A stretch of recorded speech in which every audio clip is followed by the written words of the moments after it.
സങ്കീർത്തന പുസ്തകം 34-ാമത്തെ സങ്കീർത്തനം 5-6 വാക്യം. അവങ്കിലേക്ക് നോക്കിയവർ പ്രകാശിതരായി, അവരുടെ മുഖം ലജ്ജിച്ചു പോയിരുന്നില്ല. ഈ എളിയവൻ നിലവിളിച്ചു, യഹോവ കേട്ടു, അവന്റെ സകല കഷ്ടങ്ങളിൽ നിന്നും അവനെ രക്ഷിച്ചു. ഒരു വാക്ക് പ്രാർത്ഥിക്കാം. ഞങ്ങളെ സ്നേഹിക്കുന്ന നല്ല ദൈവമേ, സ്വർഗീയ പിതാവേ, വിശുദ്ധാരാധനയിൽ അങ്ങേ ആരാധിപ്പാൻ, അങ്ങേ സ്തുതിപ്പാൻ കർത്താവേ, വിലപ്പെട്ട സങ്കീർത്തനങ്ങൾ, സാക്ഷ്യങ്ങൾ കർത്താവെ പറയുവാനൊക്കെ ദൈവം ഞങ്ങളെ സഹായിക്കും. നല്ല വചനങ്ങളെ കേൾക്കുവാൻ കർത്താവ് ഞങ്ങളെ സഹായിച്ചു. അല്പനിമിഷം കൂടെ ദൈവവചനം ചിന്തിക്കുവാൻ ഞങ്ങൾ ആഗ്രഹിക്കുന്നു. കർത്താവ് ഇവനെ വിലപ്പെടുത്തണം, ജനത്തെ അനുഗ്രഹിക്കും. യേശു ക്രിസ്തുവിന്റെ നാമത്തിൽ തന്നെ ആമേൻ. കരമുയർത്തി എല്ലാ ഭക്തന്മാരും ജനം ഹല്ലേലൂയ പറഞ്ഞാട്ടെ. ഹല്ലേലൂയ. സ്തോത്രം. ഈ ആരാധനയുടെ അധ്യക്ഷൻ ബഹുമാനപ്പെട്ട ജെയിംസ് പാസ്റ്റർ, ബാബുമതി പാസ്റ്റർ, ബഹുമാനപ്പെട്ട റോയ് പാസ്റ്റർ, സുവിശേഷകൻ ജെറിൻ, നമ്മുടെ എല്ലാ സഹോദരങ്ങളും, മാതാപിതാക്കന്മാർ, ആൻറ്റിമാരെല്ലാവരും ദൈവം വേഗം വരുന്ന കർത്താനാമത്തിലുള്ള സ്നേഹവന്ദനത്തെ അറിയിക്കും. കർത്താവ് നമ്മളെ അനുഗ്രഹിക്കട്ടെ, മാനിക്കട്ടെ. സ്തോത്രം.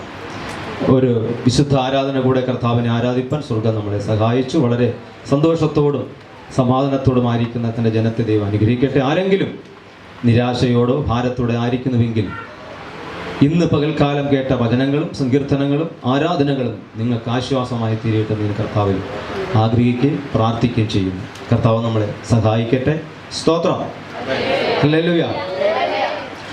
ഞാനിവിടെ ഇരുന്നപ്പോൾ ഇങ്ങനൊരു കാര്യം ചിന്തിച്ചു. അത് മറ്റൊന്നുമല്ല, നമ്മുടെ വയനാട് നടന്ന സംഭവം. സത്യത്തിൽ അവരെല്ലാവരും നേരം വെളുക്കുമ്പോൾ എഴുന്നേൽക്കുമെന്ന് പറഞ്ഞുകൊണ്ട് സത്യത്തിൽ കിടന്നുറങ്ങിയത്. സ്തോത്രം. പക്ഷെ പലരും എഴുന്നേറ്റില്ല. അതാ വിഷയം. പലരും വാഹനത്തിലേക്ക് പോകുമ്പോഴേ തിരിച്ചു മടങ്ങി വരുമെന്ന് പറഞ്ഞുകൊണ്ട് അവർ പോകുന്നത് വാഹനത്തിൽ. പക്ഷെ പലരും മടങ്ങി വരുന്നില്ല. ആ ഭാര്യ, ഭർത്താവ്, മക്കളെല്ലാം കൂടെ 4 പേര് പോകുന്നു. പക്ഷെ പലരും മടങ്ങി വരുന്നില്ല. പക്ഷെ അതിനേക്കാൾ വലുതായിരുന്നു വയനാട് നടന്നു.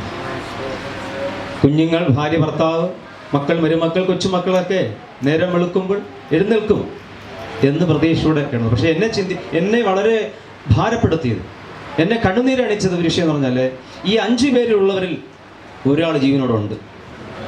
അതാ കഷ്ടം. ആ 5 പേരും പൂർണ്ണമായിട്ട് മരണപ്പെട്ട പിന്നെ വലിയ ഭാരമില്ലെന്ന്.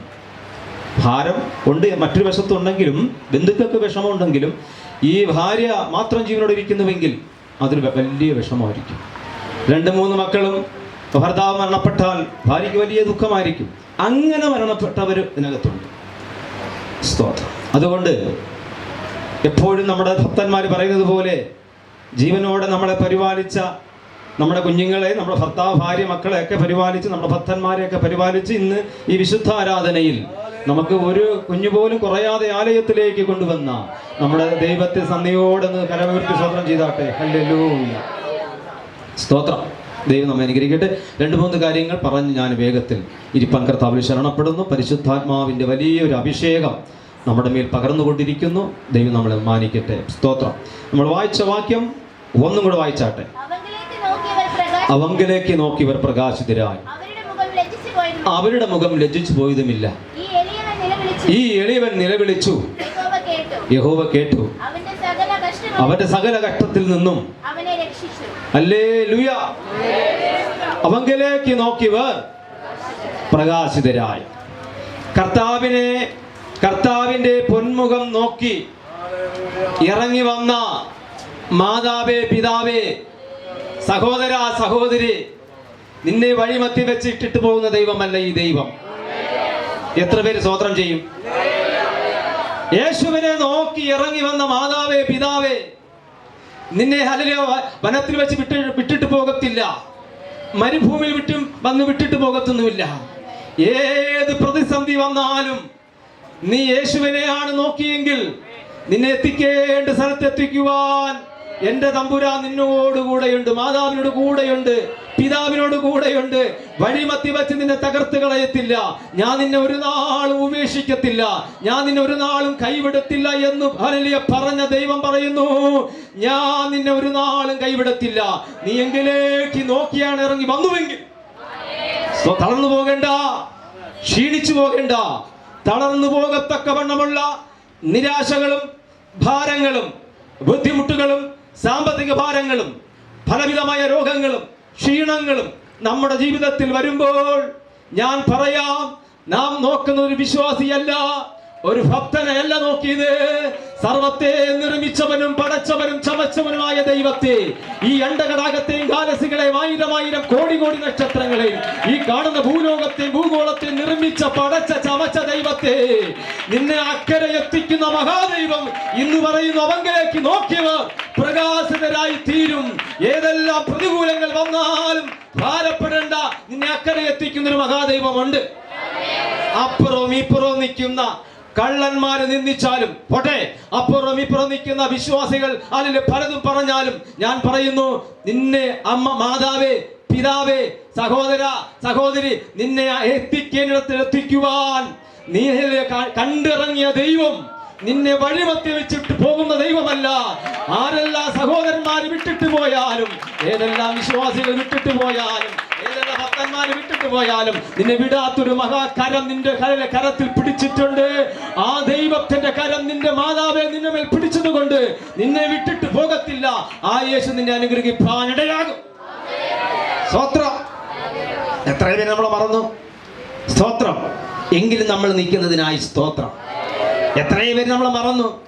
അത് സഹോദരിമാരാകട്ടെ, കൂടെ പ്രാർത്ഥിക്കുന്നവരാകട്ടെ, ദൈവദാസന്മാരാകട്ടെ, ദൈവമക്കളാകട്ടെ, പക്ഷേ അവരെല്ലാം മറന്നാലും നമ്മളെ മറക്കാത്ത കാരണം എന്തെന്നറിയാമോ? നമ്മൾ നോക്കി ഇറങ്ങിയത് നമ്മളെ കർത്താവിനെയാണ്. എത്ര പേര് സ്തോത്രം ചെയ്യും? സ്തോത്രം. കർത്താവിനെ അവങ്കിലേക്ക് നോക്കി. അപ്പൊ പെട്ടെന്ന് 2 വാക്യങ്ങൾ വായിച്ച് ഞാൻ ഇരിപ്പാൻ ആഗ്രഹിക്കുന്നു. അതിനുവേണ്ടി മത്തായി എഴുതിയ സുവിശേഷം 14-ാമത്തെ അധ്യായം 27-ാമത്തെ വാക്യം പെട്ടെന്ന് വായിച്ചാട്ടെ. സ്തോത്രം. എന്നാൽ അവൻ കാറ്റ് കണ്ട് പേടിച്ച് മുങ്ങി തുടങ്ങുകയാൽ കർത്താവേ എന്നെ രക്ഷിക്കണമേ എന്ന് നിലവിളിച്ചു. ആമേൻ, ആമേൻ, ആമേൻ. സ്തോത്രം, സ്തോത്രം, സ്തോത്രം. ശിഷ്യന്മാര് കടലിൽ കൂടെ പോകുമ്പോൾ അതിൽ പലരും പറഞ്ഞു, ഭൂതമാണ് വരുന്നതെന്ന് പറഞ്ഞു. സ്തോത്രം. അവര് ഭയപ്പെട്ടു, അവര് പേടിപ്പാനിടയായി. പക്ഷേ യേശു പറയുന്നു, ഞാൻ തന്നെ. യേശു പറയുന്നു, ഞാൻ തന്നെയാണ്, ഭയപ്പെടേണ്ട. അതിൽ മറ്റു ശിഷ്യന്മാർക്കില്ലാത്തൊരു പ്രത്യേകത. പത്രോസ് പറയുന്നു, എനിക്ക് കർത്താവ് നടന്നു വരുന്നത് പോലെ ഒന്ന് നടന്നു വരണം. സ്തോത്രം ചെയ്യണം, സ്തോത്രം ചെയ്യണം, സ്തോത്രം, സ്തോത്രം, സ്തോത്രം. എനിക്ക് നടന്നു വരണം. യേശു പറഞ്ഞു, നടന്നു വരിക. സ്തോത്രം. കേട്ട പാതി കേൾക്കാത്ത പകുതി പത്രോസ് വെള്ളത്തിലേക്ക് എടുത്ത് ചാടുവാനിടയായി. പ്രിയമുള്ളവരെ, കേൾക്കണമോ? പത്രോസ് ചവിട്ടിയ പാദം മാത്രം ഒരു സ്ഫടികമായി മാറി, ഒരു ഐസ് കട്ട പോലെ മാറി. പക്ഷേ അതിന് ചുറ്റും വെള്ളമോളം അടിക്കുന്നുണ്ട്. സ്തോത്രം ചെയ്യണം, സ്തോത്രം ചെയ്യണം, സ്തോത്രം ചെയ്യണം. പത്രോസ് ചവിട്ടിയ പാദം മാത്രം, അത്രയും വെള്ളം മാത്രം ഒരു സ്ഫടികമായി മാറി, ഒരു ഐസ് കട്ട പോലെ മാറി. പക്ഷേ അപ്പുറം അത് ചുറ്റും വെള്ളമോളം അടിക്കുന്നുണ്ട്. മുന്നോട്ട് നടക്കുവാൻ തുടങ്ങി. നോക്കിയത് ആരുടെ മുഖത്തെന്നറിയാമോ? സകലത്തെ സൃഷ്ടിച്ചവന്റെ പൊന്മുഖത്തേക്ക് നോക്കി പത്രോസ് ചവിട്ടി മുന്നോട്ട് പോവുകയാണ്. സ്തോത്രം, സ്തോത്രം, സ്തോത്രം, സ്തോത്രം. യേശുവിന്റെ പൊന്മുഖത്തേക്ക് നോക്കി ചവിട്ടി പോയാൽ വെള്ളവും നിനക്ക് വേണ്ടി ഒരു ഐസ് കെട്ടയാക്കി മാറ്റാൻ പോവുകയാണ്. എന്റെ ചിന്താവിഷയം ഇതാണ്, വെള്ളത്തിന്മേൽ അത്ഭുതം ചെയ്യുവാൻ കഴിവുള്ള ഒരു മഹാദൈവം ഈ ഏനാത്ത് ചർച്ചിനകത്ത് ഇറങ്ങി വന്നതിനാൽ ദൈവത്തെ സ്തുതിക്കുകയാണ്. വെള്ളം ദൈവത്തിന്റെ മഹത്വമായി മാറാൻ പോവുകയാണ്. പ്രിയമുള്ളവരെ, കരയല്ല, കടലാണ്. കടലിനകത്തേക്ക് പത്രോസ് കാലെടുത്ത് ചവിട്ടിയപ്പോ അത്രയും ഭാഗം മാത്രം ഒരു ഐസ് കട്ട പോലെ മാറുവാനിടയായി. പക്ഷേ അപ്പുറവും ഇപ്പുറം വെള്ളം ഓളമടിക്കുന്നുണ്ട്. ഇന്ന് പകൽക്കാലം പറയട്ടെ, നീ വിശ്വാസത്തോടെ ചവിട്ടിക്കോ, യേശുവിന്റെ മുഖത്ത് നോക്കി നീ ചവിട്ടിക്കോ. നിന്റെ അപ്പുറവും ഇപ്പുറവും പ്രതികൂലങ്ങളും പ്രതിസന്ധികളും ദുഃഖങ്ങളും നിരാശകളും അനേകം ഓളം പോലെ അടിക്കുമ്പോ നീ ചവിട്ടിയ പാദം അതിനെ ഒരു പാറ പോലെ ഉറപ്പിക്കുന്ന ഒരു മഹാദൈവം ഇന്ന് പകൽക്കാൽ നിന്നോട് പറയുന്നു, നീ ചവിട്ടുന്ന പാദം അതിനെ മാലിന്യ ഒരു പാറ പോലെ ഉറപ്പിക്കുവാൻ യേശുക്രിസ്തുവിന്റെ പൊന്മുഖത്ത് നോക്കി ഇറങ്ങിയ മാതാവേ, നീ താണു പോകത്തില്ല, നീ താണു പോകുമെന്ന് പലരും പറയുന്നുവെങ്കിലും പിശാചു പറയുന്നു നീ താണു പോകുമെന്ന്. അനേകരും ബന്ധുക്കളും പറയും നീ താണു പോകുമെന്ന്. എന്നാൽ യേശു പറയുന്നു, ഞാൻ നിന്നെ പിടിക്കാൻ പോകുകയാണ്. നീ താണു പോകത്തില്ല, നീ താണു പോകത്തില്ല, നീ താണു പോകുമെന്ന് പിശാചു പറയുന്നു. പടകിനകത്തിരിക്കുന്ന സഹോദരന്മാര് പറയുമ്പോൾ ഇല്ല പത്രോസേ, നീ താണു പോകത്തില്ല. പടകിനകത്തിരിക്കുന്ന സഹോദരന്മാര് പറയുന്നു നീ താണു പോകും. ഇല്ല, യേശു തമ്പുരാൻ വലം കരം കൊണ്ട് പിടിക്കാൻ പോവുകയാണ്. ഞാൻ പറയട്ടെ, വെള്ളത്തിന്മേൽ പരിവർത്തിക്കുന്ന, വെള്ളത്തിന്മേൽ അധികാരമുള്ളവൻ പറയുന്നു, പത്രോസ് കാല് ചവിട്ടുമ്പോൾ സ്ഫടികമായി മാറിക്കൊള്ളണം.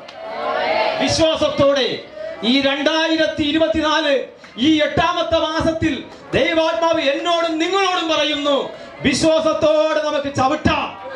പ്രതികൂലമാകുന്ന വെള്ളത്തിന്മേൽ ചവിട്ടുമ്പോൾ ഒരു പാറ പോലെ നിർത്തുവാൻ കഴിവുള്ളവൻ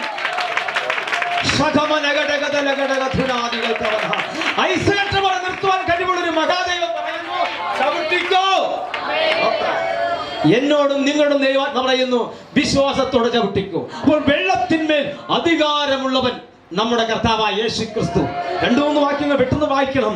ഒരിക്കൽ യോർദാൻ നദിയിൽ, ഇനി വായിക്കേണ്ട പുസ്തകം, യോർദാൻ നദിയിൽ അധികാരമുള്ളവൻ, വെള്ളം ഒഴുകിക്കൊണ്ടിരിക്കുമ്പോൾ അധികാരമുള്ളവൻ പുതപ്പെടുത്ത് അടിപ്പാൻ തുടങ്ങി. സ്തോത്രം ചെയ്യണം. ഇന്ന് പകൽക്കാലം ദൈവത്തിന്റെ ആത്മാവ് പ്രവചനാത്മാവിനെ പ്രവചിച്ചു പറയുന്നു, ചില അഭിഷേകത്തിന്റെ പ്രാർത്ഥനയുടെ പുതപ്പ് മാതാവേ നിന്റെ മേൽ, പിതാവേ, സഹോദര, പാസ്റ്ററെ നിന്റെ മേൽ തന്നിട്ടുണ്ട്. നിന്നെ തകർത്തു കളയുവാൻ അക്കരെ കടത്താത്ത ചില യോർദാൻ നദിയുണ്ടെങ്കിൽ ഈ യോർദാൻ നദിയെ അടിക്കുവാൻ അധികാരത്തിന്റെ പ്രാർത്ഥനയാകുന്ന പുതപ്പ്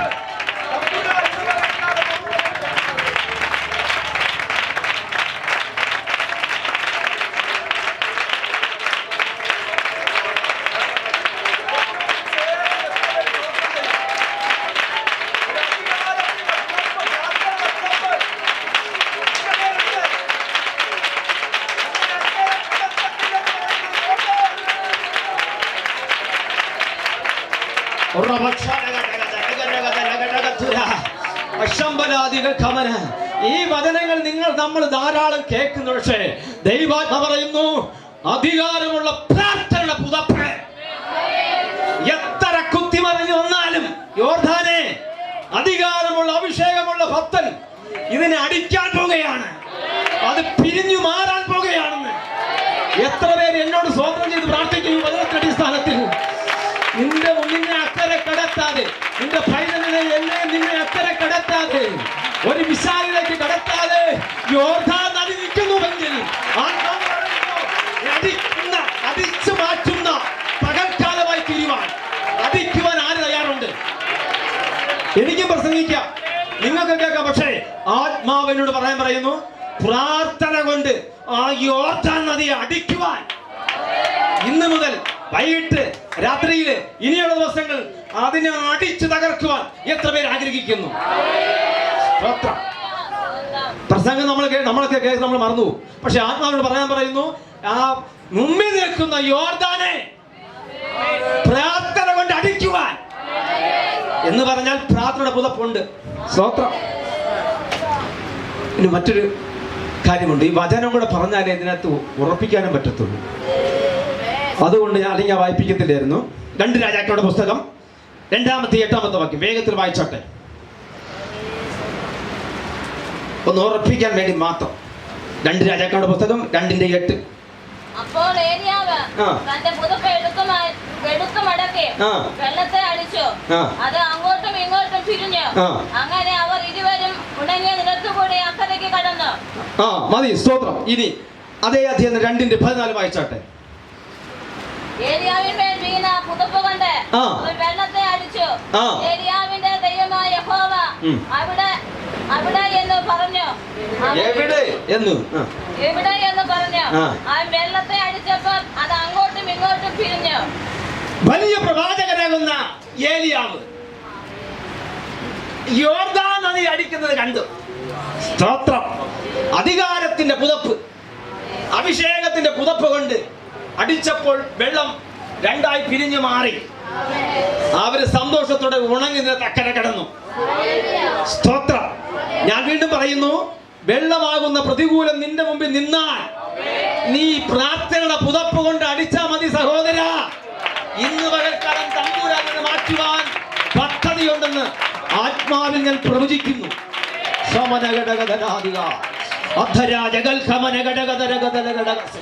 ഓ, അത് കണ്ട ഏലിശ ശിഷ്യൻ ഉതപ്പെടുത്ത് അടിക്കുകയാണ്. ഏലിയാവിന്റെ ദൈവം എവിടെ? സ്തോത്രം. ഒറ്റ പ്രാർത്ഥന, ഏലിയാവിന്റെ ദൈവം എവിടെ എന്ന് പറഞ്ഞുകൊണ്ട് പുതപ്പെടുത്ത് അടിച്ചു. എത്ര കാലിലെ കലങ്ങി മറിയുന്ന യോർദാൻ നദിയായിരുന്നാലും ഭക്തന്മാര് കാലി വെച്ചാൽ യോർദാൻ നദി മാറിയാലേ പറ്റുള്ളൂ. ഭക്തന്മാരുടെ ചുമടിൽ പെട്ടകമുള്ളത്തോളം കാലം എരിഹോ മതിലേ നീ മാറിയാലേ പറ്റത്തുള്ളൂ. പ്രാർത്ഥനയുടെ അധികാരത്തിന്റെ പുതപ്പ് കണ്ടാൽ ഏതെല്ലാം പ്രതികൂലമാകുന്ന വെള്ളമായാലും മാറും മാറും മാറും. മാറാതെ നിൽക്കാൻ പറ്റത്തില്ല എന്ന് സത്യവേദ പുസ്തകം വിളിച്ചു പറയുന്നു. പുറപ്പാട് പുസ്തകത്തിൽ വെള്ളം, ഞാൻ ചിന്തിക്കുന്ന വിഷയമാണ്, വെള്ളത്തിന്മേൽ ദൈവം അത്ഭുതം ചെയ്യും. പുറപ്പാട് പുസ്തകം വായിക്കണ്ടേ? ഇനി പുറപ്പാട് പുസ്തകം 14-ാം അധ്യായത്തിൽ കാണുന്നു 22-ാമത്തെ വാക്യം, വെള്ളം മതിലായി നിന്നു. സ്തോത്രം. വെള്ളം വാഗ്ദത്തമുള്ളവരെ കടത്താൻ വെള്ളം മതിലായി നിൽക്കും. ഉൽപ്പത്തി പുസ്തകം 1-ാമത്തെ വായിച്ചാട്ടെ, നിർത്താൻ ആഗ്രഹിക്കുന്നു. ഉൽപ്പത്തി പുസ്തകം 1:1. ആദിയിൽ ദൈവം ആകാശവും ഭൂമിയും സൃഷ്ടിച്ചു. ഭൂമി പാഴായി ശൂന്യമായിരുന്നു. ആഴത്തിന്മേൽ ഇരുളുണ്ടായിരുന്നു. ദൈവത്തിന്റെ ആത്മാവ് വെള്ളത്തിന്മേൽ അധികാരമുള്ളവൻ, ആ അധികാരമുള്ളവൻ ദൈവത്തിന്റെ സൃഷ്ടിയാകുന്ന ഭക്തന്മാർ വന്നാൽ, വെള്ളത്തിന്മേൽ പ്രവർത്തിച്ച ആത്മാവ് ഇറങ്ങി വന്നാൽ ഏത് വെള്ളവും സ്ഫടികമായി നിൽക്കും. ആ ഭക്തന് വേണ്ടി ഏത് വെള്ളം മാറാൻ പോവുകയാണെന്ന് സ്വോത്രം ചെയ്, സ്വോത്രം ചെയ്, സ്വോത്രം സ്വോത്രം സ്വോത്രം സ്വോത്രം. ആര് പറഞ്ഞ് ശൂന്യമായി കിടന്നാലും പാഴായി കിടന്നാലും ഇരുണ്ട് കിടന്നാലും ദൈവത്തിന്റെ ആത്മാ വെള്ളത്തിന്മേൽ പരിവർത്തിച്ചുവെങ്കിൽ കാനാവിലെ പച്ചവെള്ളത്തെ വീഞ്ഞാക്കി മഹാദൈവം പറയുന്നു, ഏത് വെള്ളം നിനക്കെതിരെ നിന്നാലും വെള്ളത്തിന്മേൽ ആത്മാവ് പരിവർത്തിച്ചുവെങ്കിൽ ഇന്ന് പകൽക്കാലം നമ്മുടെ ജീവിതത്തിന്റെ വിഷയത്തിൽ പരിഹരിക്കാൻ പോവുകയാണ്. സ്തോത്രം. അതുകൊണ്ടാണ് യെശയ്യാ പറഞ്ഞു, നീ വെള്ളത്തിൽ കൂടി നടന്നാലും വെള്ളം നിന്നെ മുക്കത്തില്ല. 22-ാം സങ്കീർത്തനം ഒന്ന് വായിച്ചാട്ടെ, വായിച്ചു നിർത്താൻ ആഗ്രഹിക്കുന്നു. 22-ാം സങ്കീർത്തനം അതിന്റെ 14-ാമത്തെ വാക്യം വായിച്ചാട്ടെ. നമ്മുടെ കർത്താവായ യേശു ക്രിസ്തു വെള്ളം പോലെ തൂങ്ങിപ്പോയി. നിന്റെ ശാപം മാറുവാൻ, നിന്റെ രോഗം മാറുവാൻ, നിന്റെ ശാപത്തിന് വേണ്ടി, രോഗത്തിന് വേണ്ടി, പാപം മാറുവാൻ എന്റെ യേശു ക്രിസ്തു വെള്ളം പോലെ തൂങ്ങിപ്പോയി. സ്തോത്രം. ആ ശരീരം അടിക്കപ്പെട്ടപ്പോ വെള്ളം ഒഴുകുന്നത് പോലെ തൂങ്ങിപ്പോയെന്ന് പറഞ്ഞു. അപ്പോൾ പ്രതികൂലമാകുന്ന വെള്ളം നമ്മുടെ മുമ്പിൽ ഉണ്ടെങ്കിൽ ഭാരപ്പെടേണ്ട. പ്രാർത്ഥനയുടെ പുതപ്പുണ്ടോ? എനിക്കും നിങ്ങൾക്കും വിജയമുണ്ട്, വിജയമുണ്ട്. അതുകൊണ്ട് വെള്ളം, സങ്കീർത്തനം പറഞ്ഞ വെള്ളം എന്നെ മൂടത്തക്കവണ്ണം കരകവിഞ്ഞൊഴുകയാണ്. പക്ഷെ ഭാരപ്പെടേണ്ട, ദൈവം നമ്മളെ സഹായിക്കാൻ പോവുകയാണ്. കണ്ണുകളടയ്ക്കാൻ പ്രാർത്ഥിക്കാം. പ്രതികൂലമാകുന്ന വെള്ളം എത്ര ഇളകി വന്നാലും പ്രാർത്ഥനയോടെ നമുക്കതിന് മേൽ ദൈവം നമ്മളെ സഹായിക്കാനിടയാകും. നല്ല ദൈവമേ, സ്വർഗീയ പിതാവേ, പ്രതികൂലമാകുന്ന വെള്ളം ഞങ്ങളെ മുക്കിക്കൊല്ലുവാൻ, തകർത്ത് കളയാൻ നിൽക്കുക വെള്ളം മതിലായി നിർത്തിയ മഹാദൈവം, വെള്ളത്തെ മേൽ അത്ഭുതം ചെയ്ത മഹാദൈവം ഞങ്ങൾക്ക് വേണ്ടി പ്രവർത്തിക്കുന്നതിനായി സ്തോത്രം ചെയ്യും. നിന്റെ വലിയ മഹത്വവും വലിയ അഭിഷേക സാന്നിധ്യവും തന്റെ ജനത്തിന്മേൽ പകരേണ്ടതിനായി പ്രാർത്ഥിക്കുന്നു. പ്രാർത്ഥനയാകുന്ന അധികാരത്തിന്റെ പുതപ്പ് കൊണ്ട് ഈ ഞങ്ങളുടെ ജീവിതത്തെ തകർത്തു കളയുന്ന വെള്ളത്തെ അടിപ്പാൻ സ്വർഗം ഞങ്ങൾക്ക് പ്രത്യേകമായി കൃപ തരണമേ എന്ന് പ്രാർത്ഥിക്കുന്നു. വലിയ ബലത്തോടും ശക്തിയോടും ഞങ്ങളുടെ ഭവനത്തിലേക്ക് അയക്കണമേ. ഗിദെയോനോട് പറഞ്ഞതുപോലെ ഈ ബലത്തോടെ പോക എന്ന് പറഞ്ഞതുപോലെ ഒരഭിഷേകത്തിന്റെ പുതപ്പോടെ, അധികാരത്തിന്റെ പുതപ്പോടെ ഞങ്ങളുടെ ഭവനങ്ങളിലേക്ക്, കൂടാരങ്ങളിലേക്ക് തമ്പുരാൻ അയക്കുന്നതിനായി സ്തോത്രം. മഹത്വം അങ്ങേക്ക് യേശു ക്രിസ്തുവിന്റെ നാമത്തിൽ തന്നെ ആമേൻ. ഈ വചനങ്ങൾ അധികം അനുഗ്രഹിക്കട്ടെ.